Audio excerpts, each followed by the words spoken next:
ఇది బేసిక్గా సిటీస్లోనే ఈ ప్రాబ్లం ఎక్కువ ఉంది అన్నది ఒక మిత్, డెఫినెట్గా షూర్. అండ్ ఎందుకు సిటీస్లోనే కాకుండా ఇలాంటి కర్నూలు లాంటి సెంటర్స్లో కూడా ఇవి ఎందుకు క్లిక్ అవుతున్నాయంటే, ఈ ప్రాబ్లం అనేది జనరల్గా పల్లెటూర్లలోంచి సిటీ వరకు అందరికీ ఉంది. బేసిక్గా ఈ మన ఏంటంటే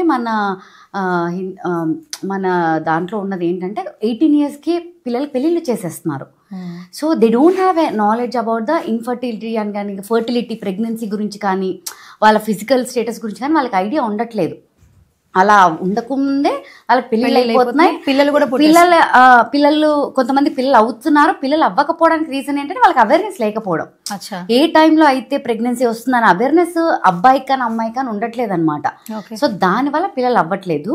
సో అది మెయిన్ రీజన్. పల్లెటూళ్ళల్లో కూడా ఇన్ఫర్టిలిటీ అనేది ఉంది. సో అంతేకాని ఈ సిటీస్లో ఎందుకు ఇవి క్లిక్ అవుతున్నాయంటే, సాఫ్ట్వేర్ అవ్వనివ్వండి, ఏదైనా ఎడ్యుకేటెడ్ వాళ్ళు ఎక్కువ సిటీస్లో వెళ్తున్నారు, పల్లెటూరు వాళ్ళు అక్కడికి వెళ్ళలేకపోతున్నారు కాబట్టి సిటీస్లోవి ఎక్కువ హైలైట్ అవుతున్నాయి. బట్ ఈ ప్రాబ్లం అంతా ఇటువైపు పల్లెటూళ్ళలో కూడా ఉంది కాబట్టే then we are coming with more test baby centres. Even though ఇట్లాంటి చిన్న కర్నూలు లాంటి సిటీస్లో కూడా ఇవి పెట్టవలసి వస్తుంది.